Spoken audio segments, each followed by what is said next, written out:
dance of the planets. So regular and predictable, one might think they've moved like this forever.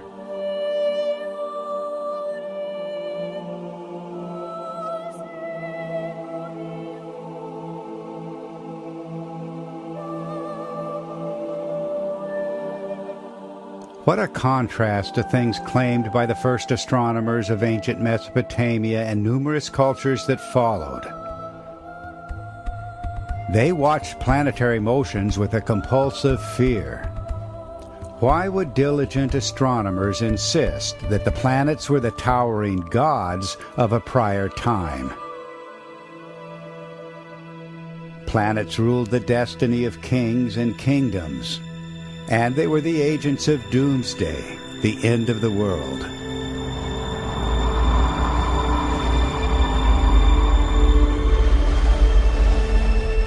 What was it about planets that inspired such reverence and fear? The Babylonian priest-astronomer Berosus said that planets moving on different courses than today produced world catastrophe. In Greek, Roman, and Gnostic thought, this was ekperosis, a catastrophic meeting of the planets. But the memory of planetary disorder is echoed by numerous ancient sources. Plato expressed it, and so did Zoroastrian texts. The Hindu Mahabharata, Taoist teachings, and the Chinese bamboo books. Far from the spotlight today, researchers are exploring these questions of planetary history. They bring wide-ranging backgrounds from comparative mythology to planetary science and plasma physics. All are asking if the solar system may have been unstable in the past, alive with electrical activity.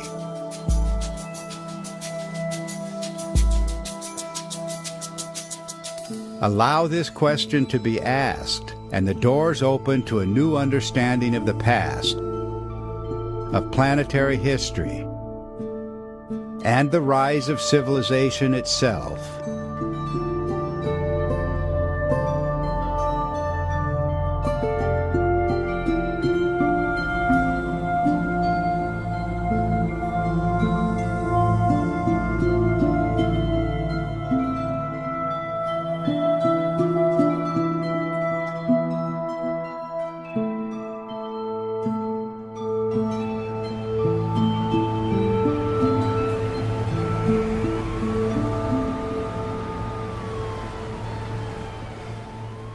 When we hear the word civilization, most of us think of new technology, economic advances, rapid communication, and expansive metropolitan vistas. But earlier civilizations are much different, and they pose a mystery yet to be resolved. Early civilizations were obsessed with the past. All looked back to extraordinary events, to an age of gods and wonders. All insisted that powerful gods ruled for a time, then went away.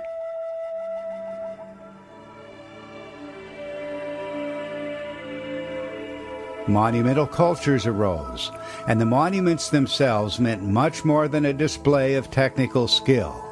A monument commemorates something collectively remembered. It was obsessive acts of remembering that shaped the early civilizations, from the cities of Egypt stretched along the Nile to those of the Fertile Crescent of Mesopotamia, from India to Southeast Asia and China, and no less so in the Americas, from the early predecessors of the Aztecs and the Maya to the archaic cultures of the Central Andes. All reveal a desperate urge to recover something lost.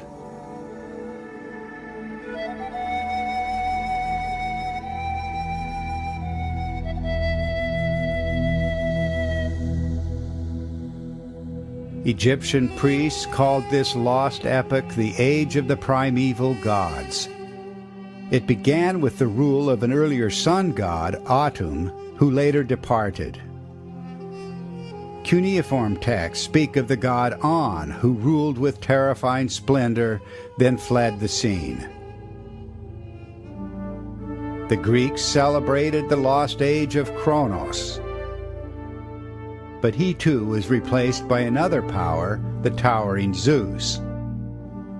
Sages of India likewise remembered the rule of Brahma, though the god progressively faded into the background. So too the Chinese Shangdi and Huangdi, the Aztec Ometeotl, and the Maya Itzam Na, all either departed for remote regions or faded from their original prominence.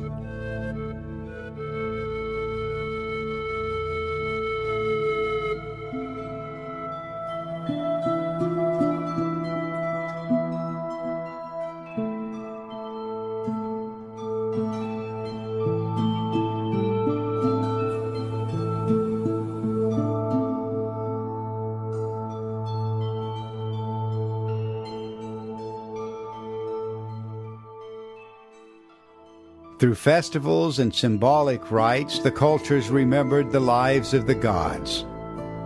With every temple construction, every sacrifice, every harvest, every installation of a king, every royal marriage, every New Year festival, the celebrants reenacted critical turns in the lives of the gods themselves.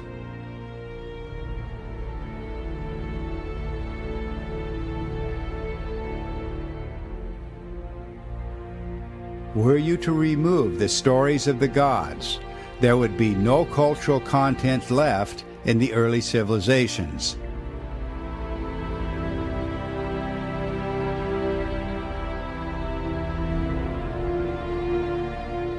Who were the gods? And why did the early astronomers declare that the most powerful gods were planets? Here's a clue. The mythic accounts are punctuated by terror and cosmic violence. Urgent prayers and hymns reenacted the deaths or ordeals of great gods, recounting how one world age passed violently into another.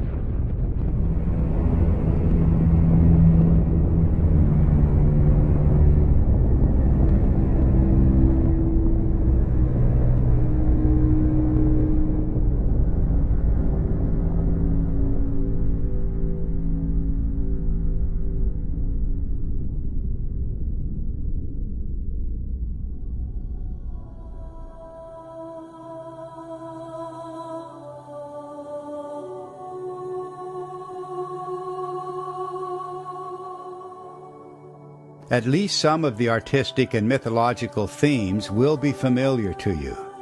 The myth of paradise, or the Golden Age, for example.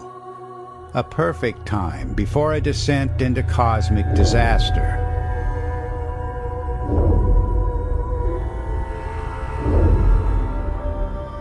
An exemplary sun, revered as the king of the world, ruling before the present sun. A mother goddess, a symbol of beauty and of life. A great warrior or hero born from the womb of that very goddess to rescue the world from monsters that are also unexplained.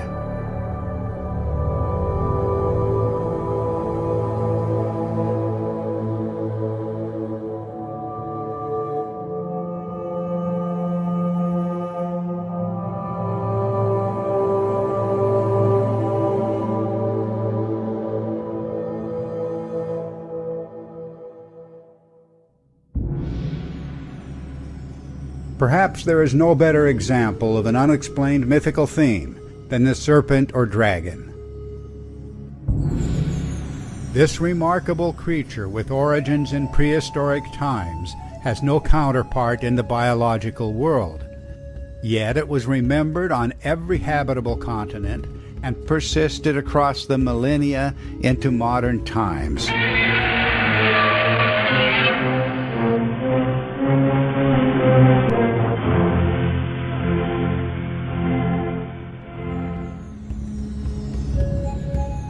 Well, we can find amusement in the comic book versions of this monster. But nothing in nature today will explain the dragon's long flowing hair, its fiery breath, its beard, its twin whiskers, its wings or effusive feathers,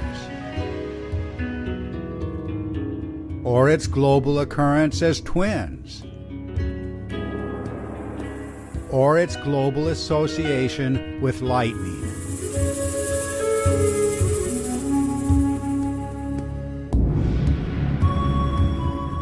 Thousands of years after its prehistoric birth, the monster continues to linger in human fantasy. It will not go away.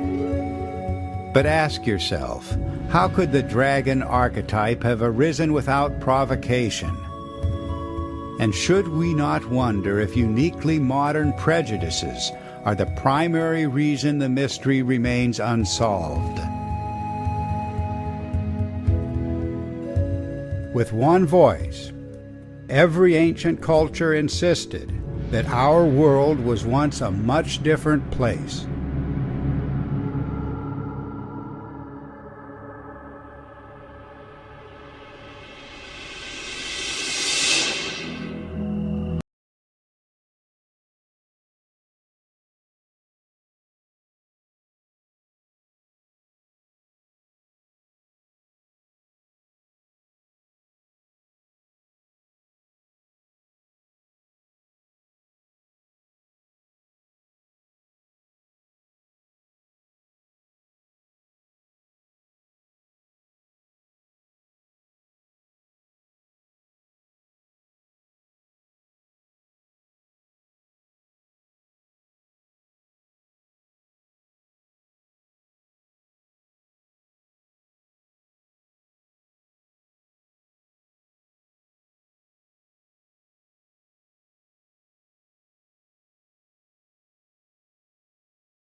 The gods turned violent as heaven itself fell into chaos.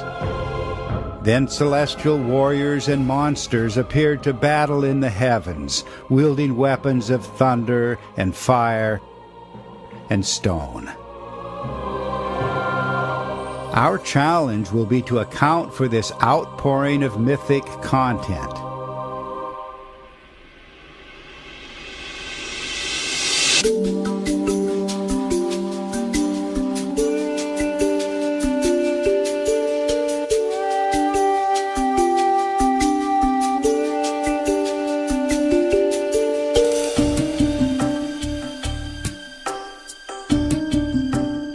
The eminent psychoanalyst Carl Jung called these deep patterns the archetypes.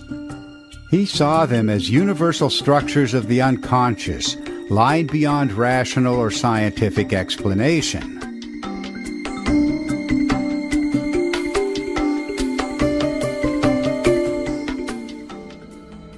Yes, the myths seem incomprehensible to us, but the archetypes offer a pathway through the confusion. They are the points of agreement between the far-flung cultures. and this agreement rises above the carnival of confusion and contradiction.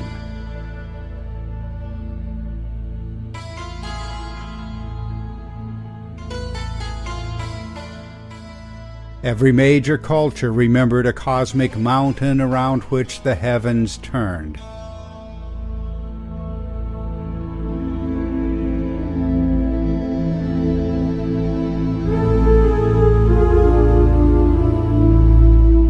And every culture chronicled the terrible aspect of the Mother Goddess. Were there no common experience, the archetypal agreement would not even be possible.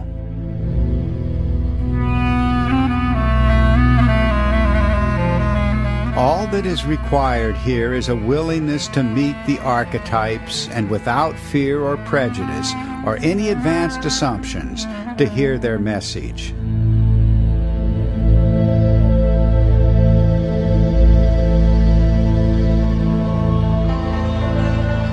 The existence of hundreds of archetypes is a fact. And it is a fact as well that no archetype speaks for natural events occurring today, not a single one. At the dawn of civilization, all of the archetypes were already present.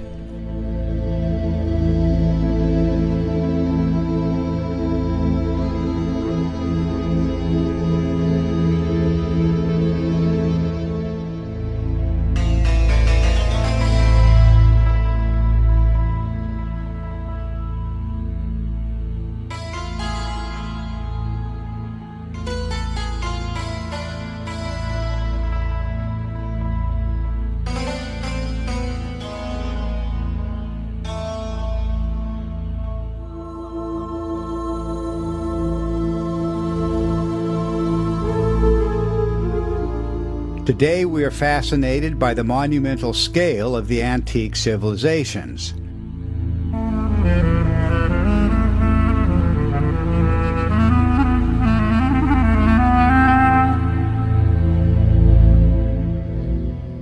But what were the essential memories that drove the monumental culture so obsessively?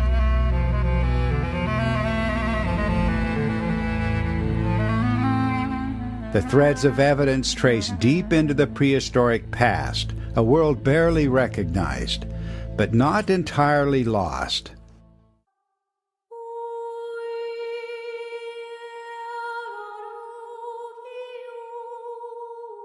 More than 10,000 years ago, Paleolithic artists painted these images on the walls of Lascaux Cave in France.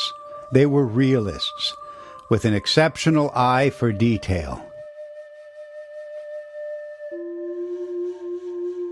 Why these talented artists of the Stone Age disappeared remains a mystery. But the greater mystery is the epoch that followed.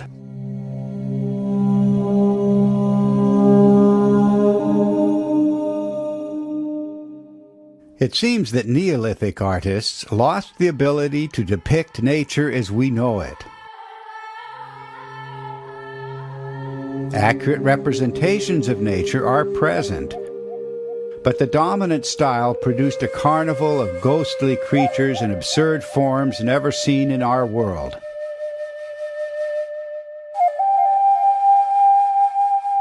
How did this tendency arise? Not in one land alone, but on every habitable continent.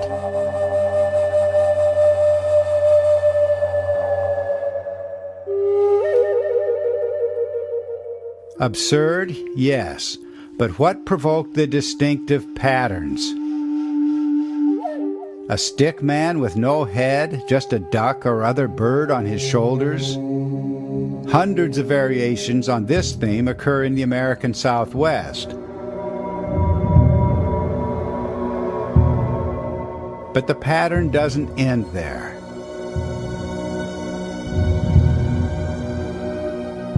Notice the twin dots on the two sides of these crudely crafted stick figures. One instance alone is just a curiosity. But widespread patterns must have an explanation. And other details only accent the irrationality.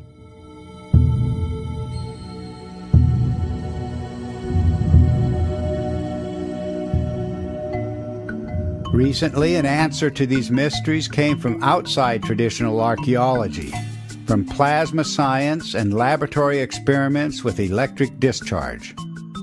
Plasma scientist Anthony Peratt of Los Alamos Laboratories has shown that these stick forms recorded electrical events in the sky.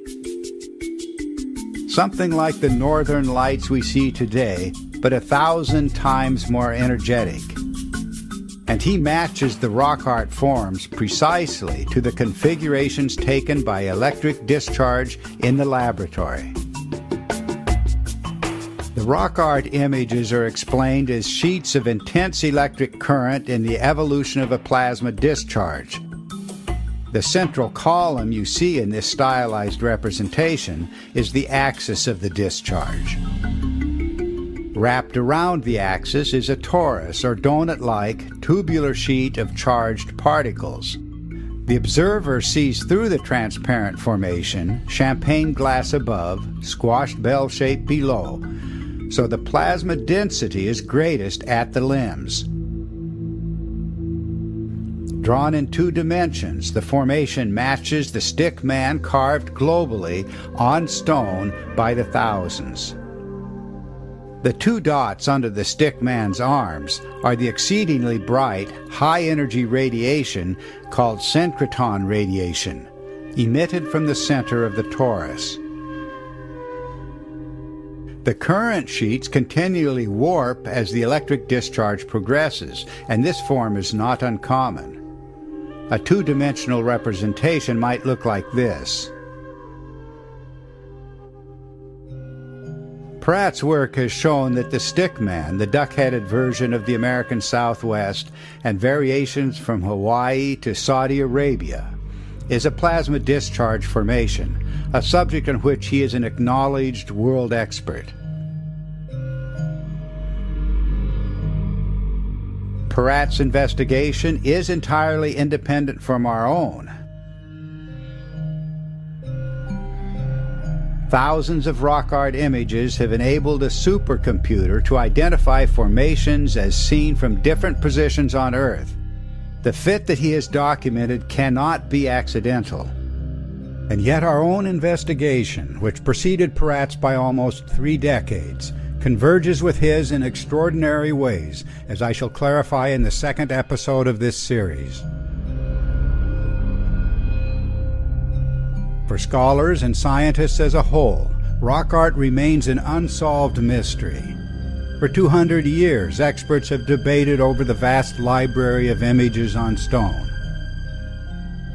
Definitive considerations are now in hand, calling for a new perspective, one that follows the compelling evidence for high-energy electrical events in the ancient sky.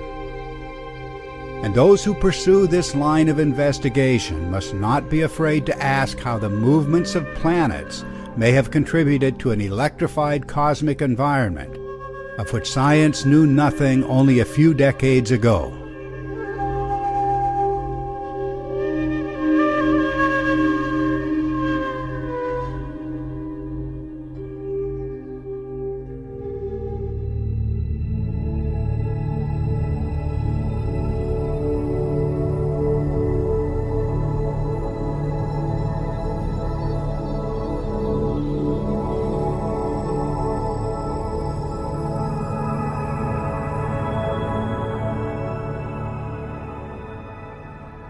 Is it possible that a fundamental mistake has crept into the sciences?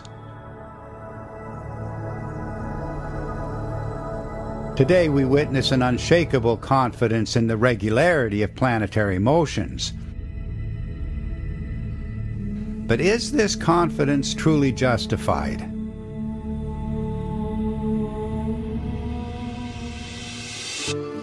I need to take you back about 37 years.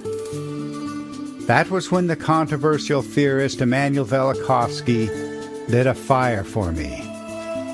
He was the author of the book Worlds in Collision, first published in 1950, and several other books that followed. In these books, he reinterpreted both planetary history and human history. A distinguished scholar, colleague of Albert Einstein, Velikovsky had claimed that planets formerly moved on unstable courses, and more than once a planet came close enough to Earth to cause global catastrophe.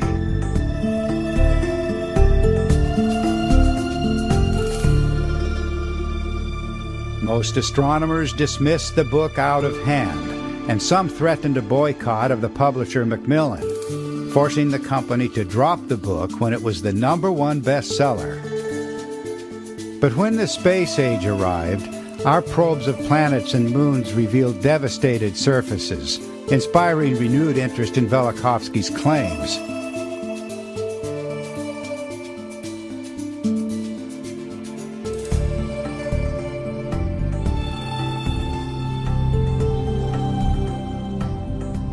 With Velikovsky's cooperation, I had the privilege of publishing a 10-issue series on his challenge to science. Velikovsky said that cosmic catastrophe left its marks on the now peaceful planets, our Earth included. He said that the planet Venus appeared in the sky as a comet, and that its near collision with the Earth decimated early civilizations.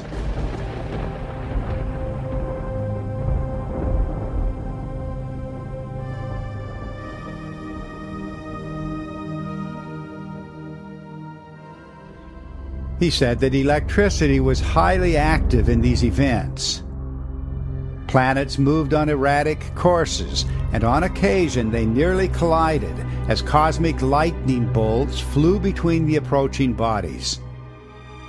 And he said that human memories of these events constitute evidence that science cannot afford to ignore.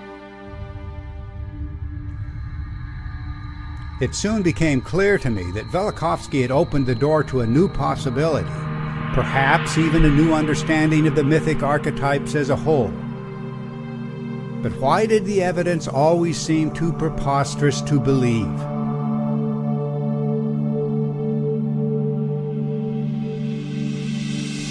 Why did all of the archaic cultures stake everything on memories of the gods as towering bodies in a former sky?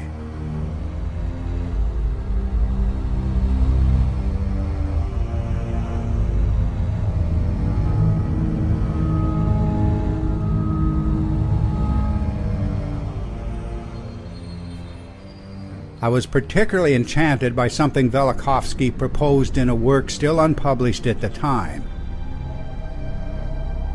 He claimed that, in the earliest remembered epoch, the planet Saturn dominated the sky, close to the Earth, presiding over the mythic Golden Age.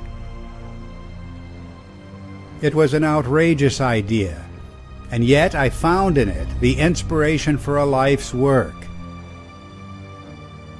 Ancient cultures the world over insisted that an exemplary sun once ruled the sky.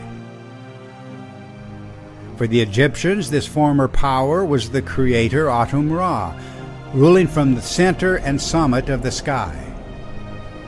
In ancient Mesopotamia, we see the primeval sun as a great turning wheel in the heavens, and the astronomers named this body as the planet Saturn.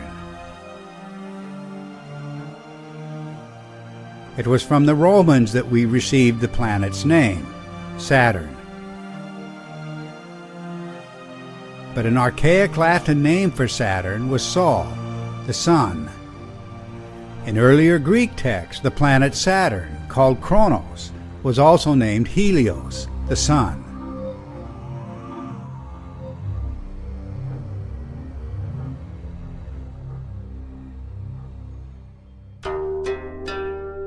Even the alchemists preserved this preposterous identity. They called Saturn the best sun.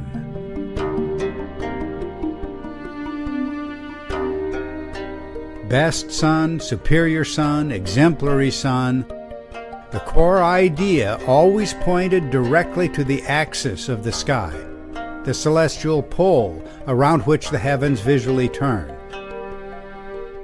As improbable as it may seem, this is where the Egyptians located their primeval sun god, Atum.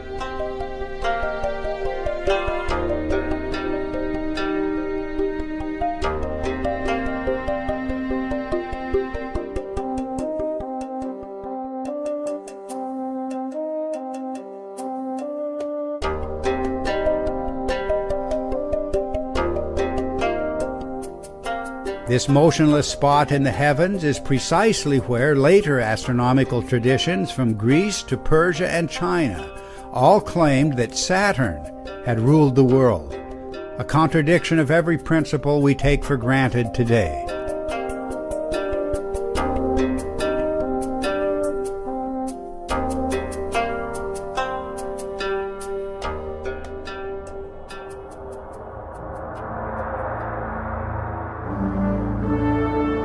Ancient chroniclers insisted that the planet Saturn, now just a speck in the sky, had presided over the Golden Age, an epoch of abundance, cosmic harmony, and grandeur. The archaic name of Italy was Saturnia, and tradition held that this very name was given to the original site of Rome. The Sabbath, the special day of rest and reverence, was Saturni Dies, Saturn's Day, a day honored throughout the Mediterranean, the Near East, and beyond. The popular Roman festival, Saturnalia, was a symbolic return to the Saturnia Regna, Saturn's reign, the Golden Age. Much symbolic content of our own New Year's and Christmas celebrations will trace to the Roman Saturnalia and related ancient festivals. In one form or another, every culture that remembered Saturn's reign regarded the planet god as the father of kings, the father of the nation or the race. Ancient traditions identified the Ugaritic and Hebrew El as Saturn, and it was said that the Israelites once saw themselves as Saturn's children. In the same way, the Greeks invoked Kronos as their first father. And the Romans insisted that they were the true descendants of Saturn, arriving in Italy through the adventures of the legendary ancestor Aeneas.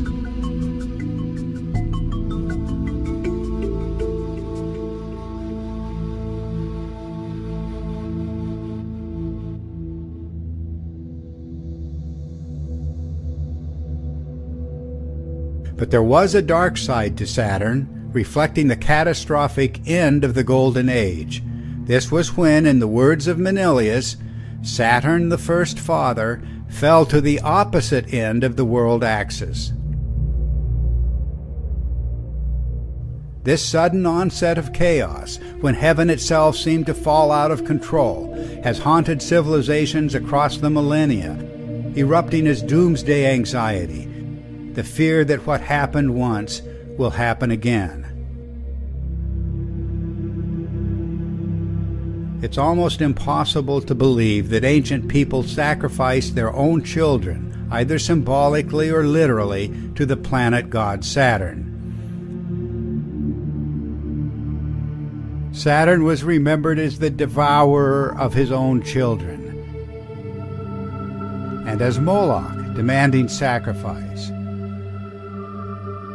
and as El, or the Elohim, commanding Abraham to sacrifice his own son, Isaac.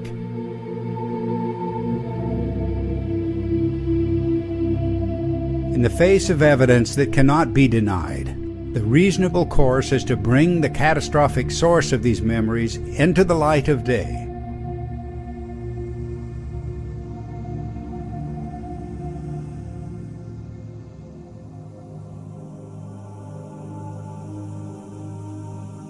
My book, The Saturn Myth, published by Doubleday in 1980, began the reconstruction of a spectacular formation formerly seen in the sky, a gathering of planets looming immense above the ancient witnesses. I was working with the mythic archetypes, cultures everywhere using different words and different symbols to describe eerily similar events. But the planetary model presented in the Saturn myth was far from complete. Amongst the greatest of enigmas was the cosmic wheel recorded by every ancient culture. Images of a wheel in the sky carved on stone are older than civilization itself. Many archaeologists see these wheels as an imagined vehicle of the sun rolling across the sky. But in its most common form, the cosmic wheel doesn't go anywhere. Often it rests on a stationary pillar, or atop a stairway or ladder, or is turned by a rope while resting on an altar or table. And the spokes of the wheel are not functional as such. They are fluid and etheric.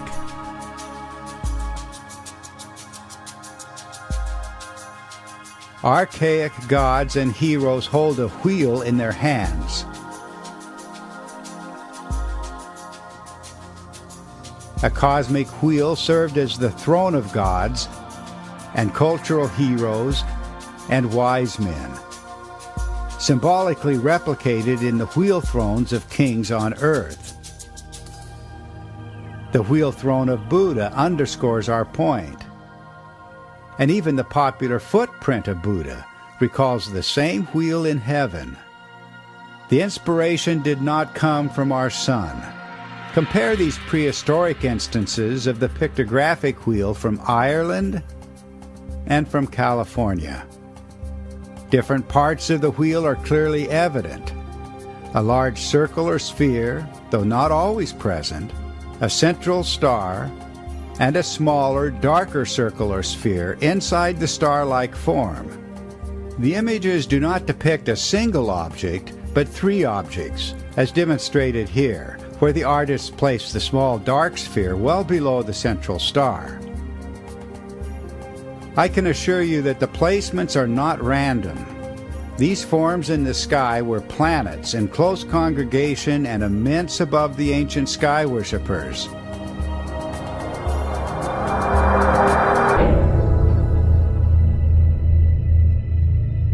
The stories begin with the appearance of this celestial formation, heaven, when heaven was close to the earth. The original unity of the sky formed by the Great Conjunction, when a straight line or arrow could pierce the hearts of the gathered powers. The motionless, superior sun, ruling before the present sun. The father of kings, and first in the mythic line of kings. And a dying or displaced god. In later times, the first astronomers identified this overarching ruler of the sky. They claimed it was the planet Saturn, remembered as the owner of the cosmic wheel before the god departed for distant realms. The astronomical traditions also name the central star as Venus, the mother goddess, and they name the darker reddish sphere as the planet Mars, the cosmic warrior.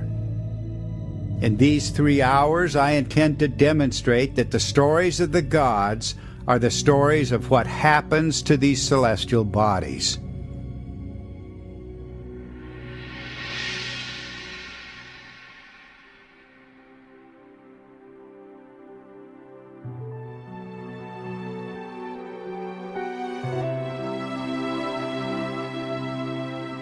You're looking at reconstructed images of a formation in the heavens just a few thousand years ago.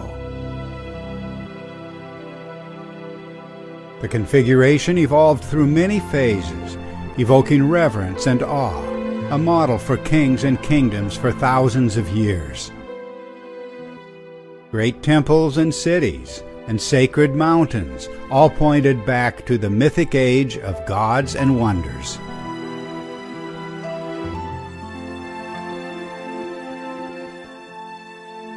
Let the world's first astronomers point the way for us. They knew that what the myths and hymns and prayers called gods were planets and aspects of planets. Planets appeared close to the Earth in a heaven-spanning configuration. Memories of that celestial splendor still surround us, even if humanity later forgot much more than it remembered. Reconnecting with our forgotten past will be essential for our own cultural integrity, essential for the study of human consciousness, and essential for all of the sciences.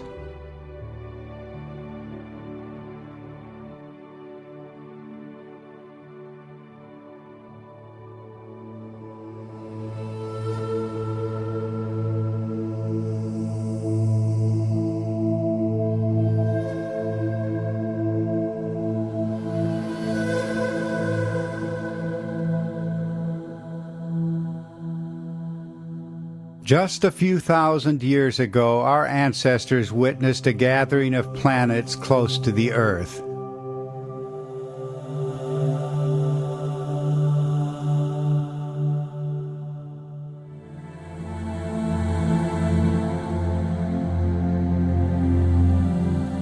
An explosion of human imagination occurred, an outpouring of mythology and symbolism that defined cultures for thousands of years,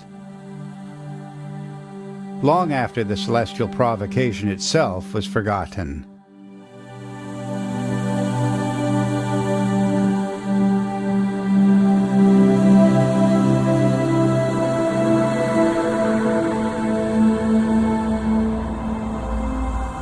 In these early historical times, there are no records of the present planets, no diaries recording planetary motions or periods. Planets as we know them today did not exist. These were the gods, awe-inspiring, and at times capricious and terrifying.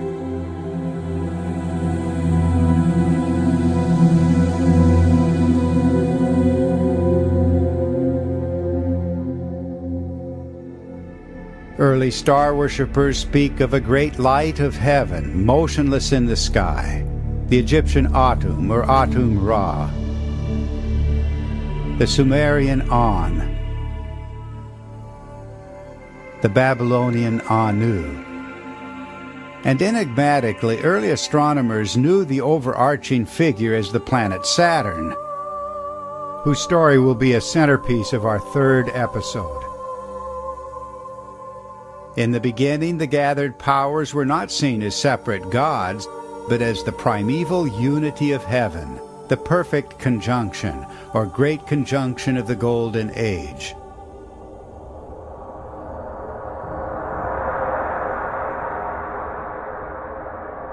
A massive sphere hung in the sky, and in its center stood a radiant star surrounded by explosive streamers.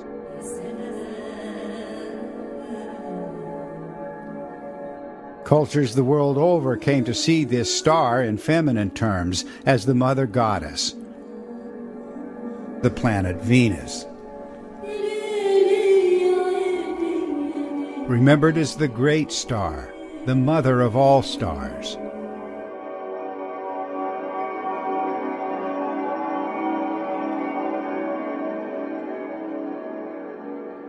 This was the central eye, heart, and soul of the primeval sun, his animating life, power, and glory, and much more.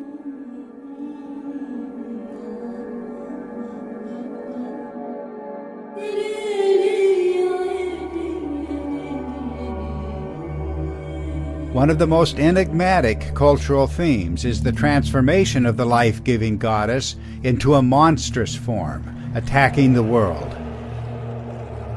This was the terrible goddess, raging in the sky with wildly disordered hair, or multiple flailing arms, a celestial spectacle radiating a paralyzing light.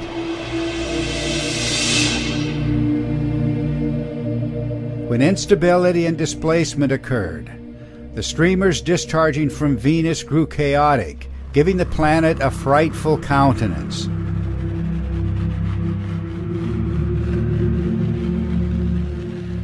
The angry goddess was a comet, the mythic prototype of comets. Immanuel Velikovsky's great comet, the planet Venus.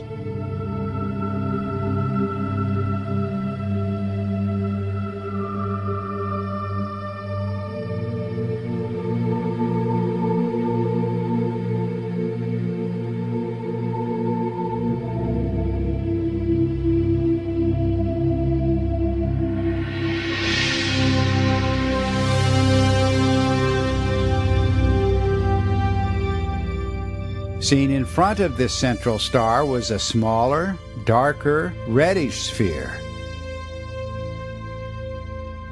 This was the mythic warrior, the masculine heart of the heart, the child in the womb, the child on the lap, the pupil of the eye, the axle of the cosmic wheel, the most active figure of world mythology. Sky worshippers everywhere knew the identity of this warrior, the victor over dragons and chaos monsters.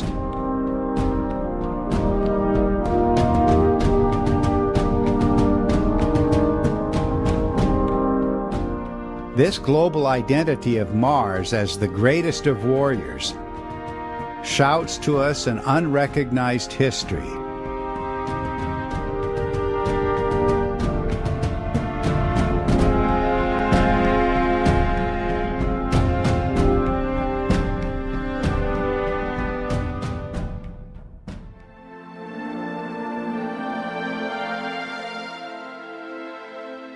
On the great sphere of heaven, a bright crescent appeared, with the orb or star of Venus between its horns.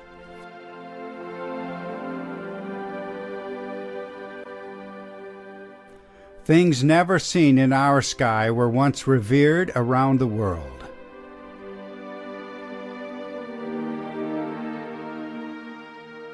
As the Earth rotated on its axis, the crescent marked out a cycle of day and night.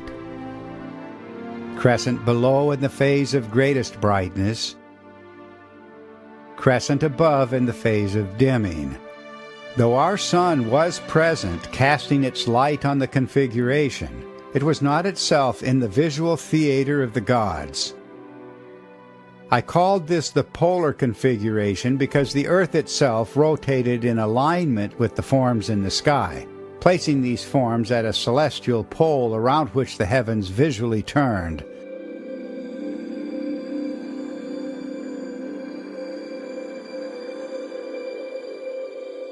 The configuration evolved through numerous phases. The number of streamers changed repeatedly, as did their observed form. Every change in relative position produced dramatic changes in the appearance of the configuration.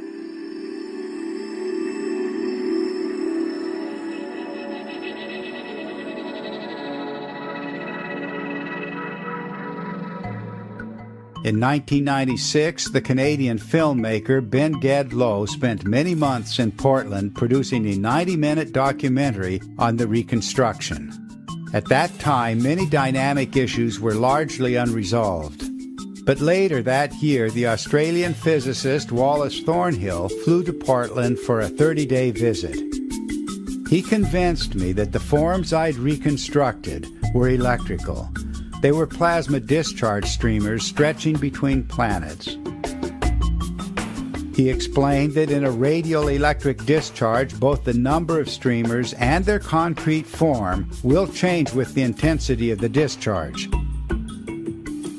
The whirling forms I'd reconstructed and the common symmetry, which I'd often laughed about, did indeed have a physical explanation. At the time of his visit, Wal Thornhill had devoted more than 25 years to exploring what he called the electric universe. His work follows in the traditions of the electrical and plasma science pioneers, who showed that electricity plays a major role in space. that galaxies, stars, and planets are formed electrically, that comets with their bright tails move through an electric field of the sun. His electrical interpretation extended to the origin of bizarre landscapes on planets and moons, now explained by the well-tested principles of electrical arcing. In an electric solar system, if two planets or moons approach each other from regions of different potential, electric discharge will occur, producing plasma formations stretching between the approaching bodies. Plasma laboratory experiments can tell us what the formations might look like. The backbone is typically a column of twisted filaments, but disks and embedded cylinders also arise to evolve in spectacular ways.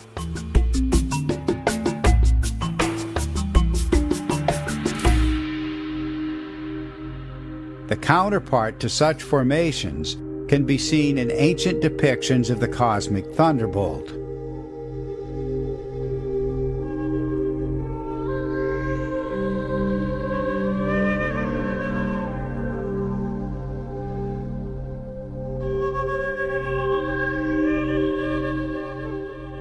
But what an outrageous idea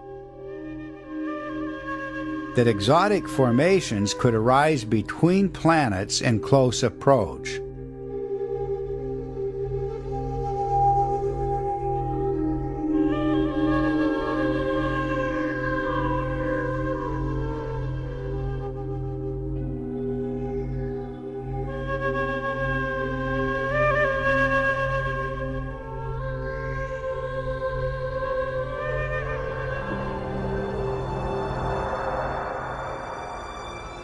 What then was the relationship of the cosmic thunderbolt to the magical swords, arrows, clubs, and spears of the great warrior gods?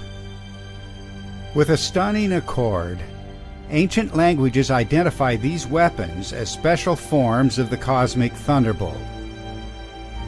Scholars have already identified the sword and arrows of Apollo, the spear of Zeus, the trident of Poseidon, as aspects of the divine thunderbolt. The same linkage occurs with the Greek Ares, the Latin Mars, whose sword was his identity.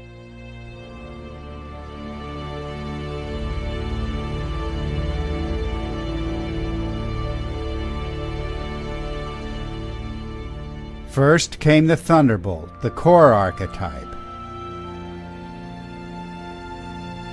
Then came its mythic interpretation as a weapon of the warrior god.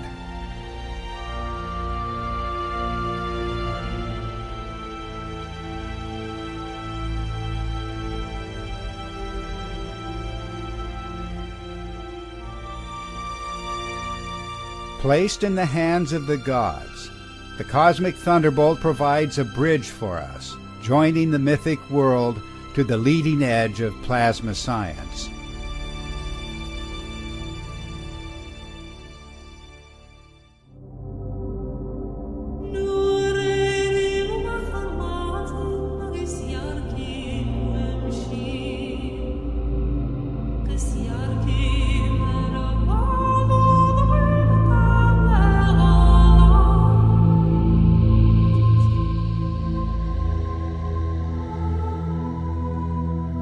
One simple truth will change the future of science and our understanding of human history. The ancient sky bore no resemblance to the sky we see today.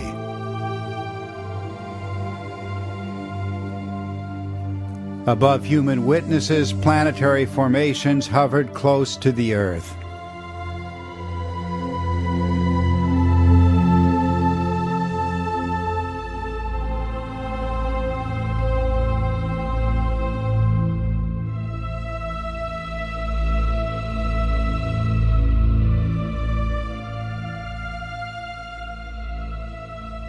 One electrical form metamorphosed into another in the celestial dance of the mythic star goddess and the cosmic warrior, astronomically identified as the planets Venus and Mars. Ancient observers saw the head of the warrior king wrapped in the radiance of the star goddess. It was his crown of glory.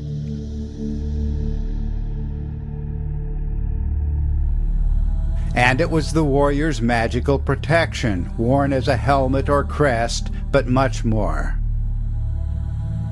The dancing Aztec god wore the rays of Venus as a crest, but also held the so-called half-star of Venus in an outstretched hand. And he even wore this protective radiance as his skirt. The theme is universal. The warrior's armor was the radiance of the great star, and that is the explanation for the unexplained radiant crown of kings.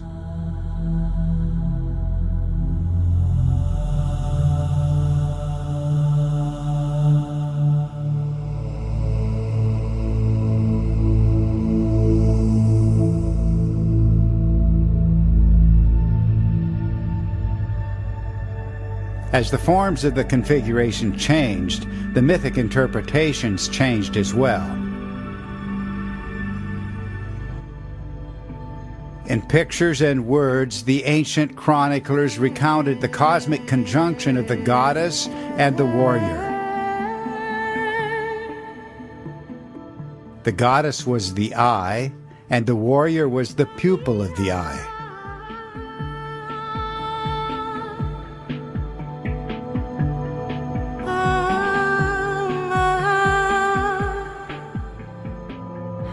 Two spheres in alignment inspired a mythical interpretation as an eye and pupil inscribed upon the hand of God.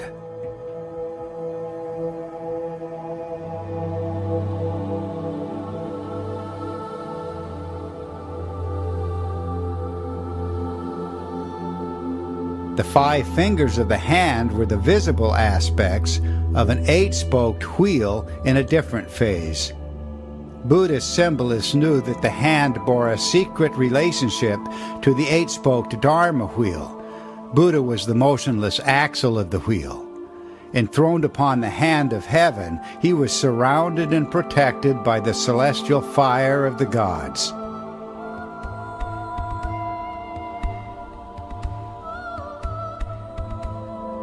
Every form that arose provoked a variety of mythical interpretations, not just a single idea. The spokes of the wheel were the animating soul and power of the universal sovereign, exploding into life at sunset. That is the meaning of the mythic plant of life.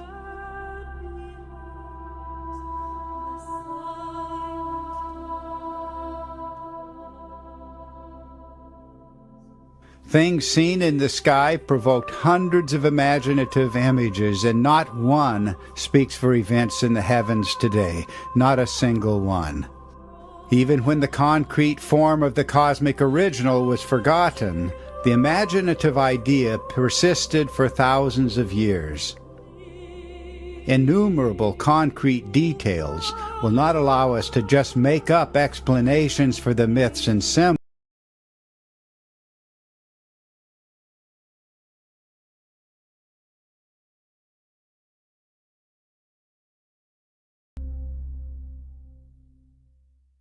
Some symbols remained abstract, but more often they added mythical interpretations.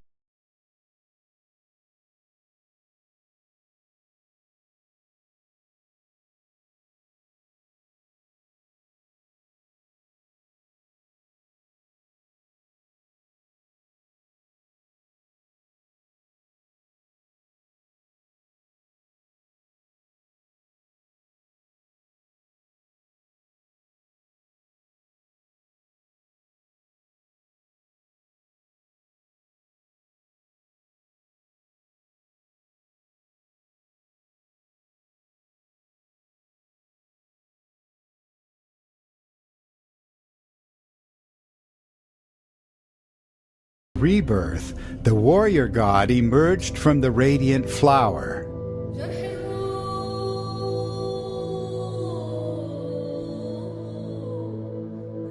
The diverse mythical interpretations and the larger stories told about these events all point to a unified substructure of human memory.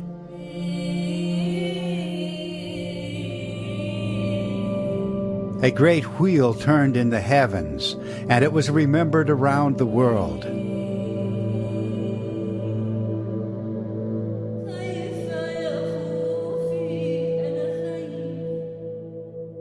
Even the modest displacement of the aligned powers was captured in ancient images.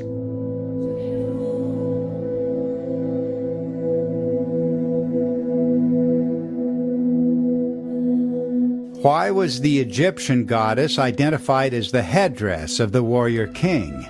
It's the underlying form that gives us the answer.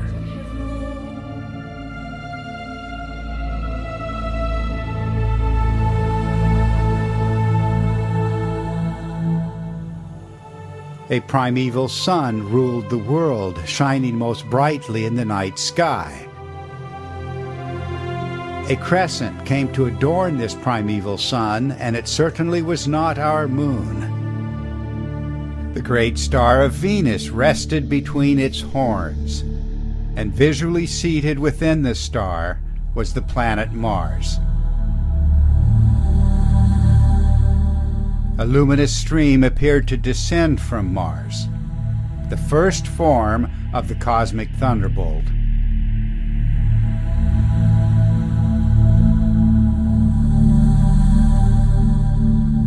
Human imagination saw a sword or dagger thrust into the region below.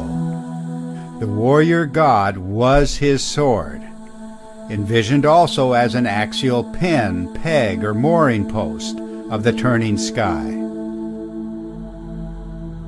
The same thing as the stem of the plant of life.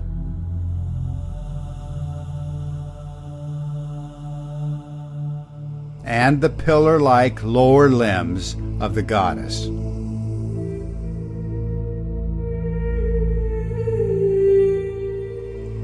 The same form in the sky was seen as a protruding tongue of both the warrior and the angry goddess.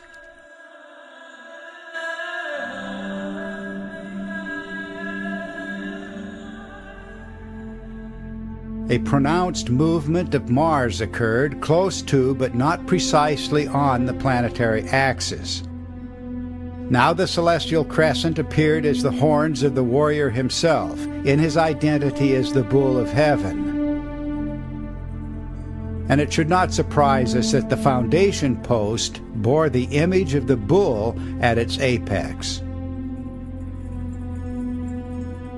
When it reached the earth, the stream presented the form of a great pillar or cosmic mountain.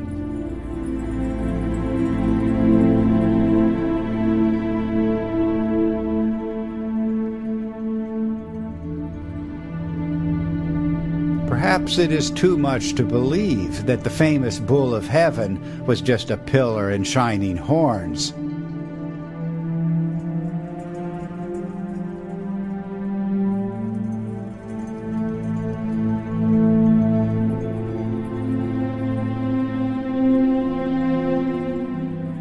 To these events we will trace the worldwide myths of the heaven-lifting cosmic giant, the first active form of the warrior hero. His upraised arms were precisely the same thing as the horns of the bull of heaven, a testament to the integrity of the substructure, the archetypes.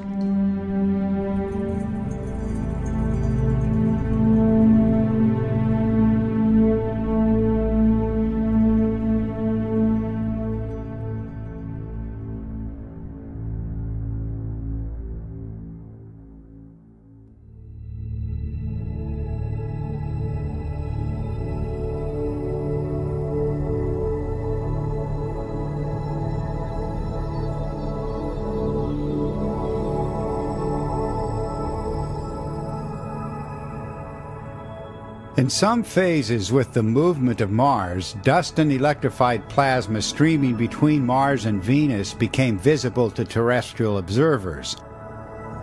Even small changes in this dusty plasma stream, were we to view the formation from space, would create distinctive differences in the appearance of the configuration. The great kings of ancient times wore conical crowns in numerous and always enigmatic varieties. For these revered forms, the experts can find no referent in nature today. Yet the priestly chroniclers of antiquity knew that these crowns imitated the vestment of a cosmic warrior, the prototype of the warrior king on Earth.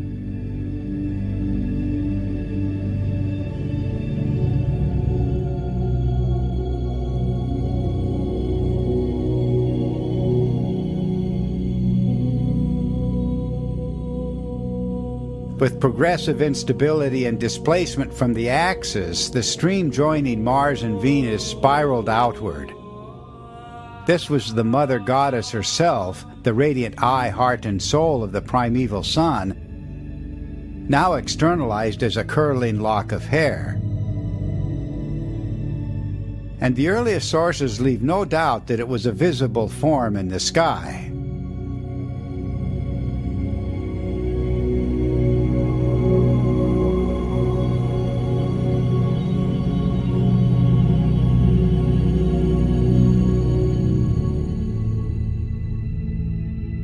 The sidelock of the warrior king mimicked that of his predecessor, the cosmic warrior.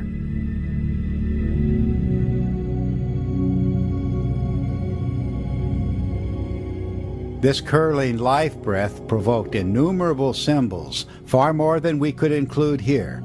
Just one example was the mooring post in the sky, signifying the outflow of the eye and the evolving form of creation itself. A critical turn came with the removal of the life breath curl, unleashing the terrible goddess and a cosmic crisis. In his rage, the Hindu Shiva tore out a lock of his hair, from which arose his own dark aspect, the monster Virabhadra, and close by the terrifying form of the angry goddess, whom we recognize as the comet Venus.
The disordered comet-like hair of the Chinese dragon was an overriding feature, as was the discharging sphere or so-called night-glowing pearl, its spiraling attributes, and the lightning emanations of the dragon itself. Long after the remembered events, the Aztecs still knew the comet as streaming feathers.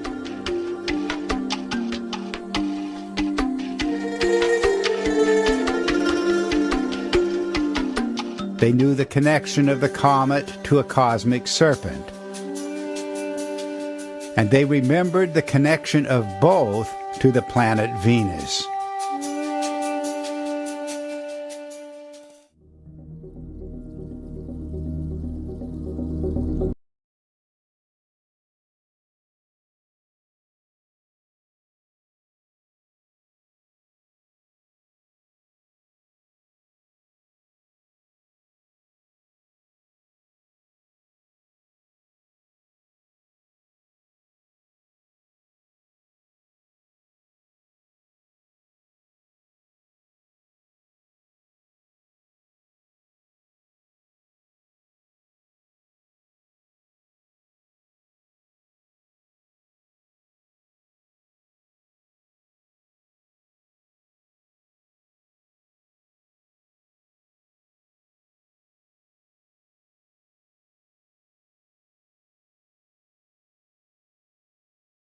The evolving forms noted here are provable phases in the biography of the Mother Goddess, largely ignored but confirmed at the level of concrete detail in the early cultures.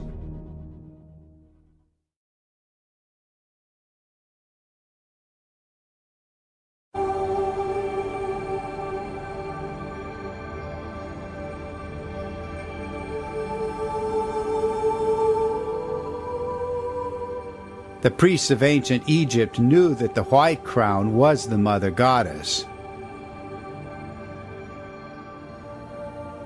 They knew that the life-breath curl and the revolving lock of hair were the same goddess.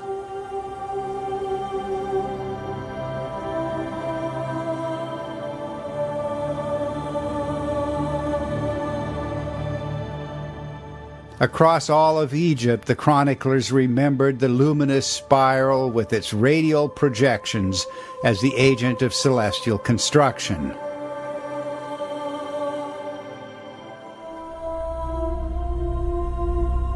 From north to south, they described the goddess, originally the Eye of Ra, taking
the evolution of myth over time brought endless elaborations of the archetype. Yet even in the enthusiasm to extend the symbolism, the substratum of human memory does shine through.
It is evident that the core symbols of human yearning, suffering, and devotion across the millennia trace to the very events from which the first civilizations themselves arose.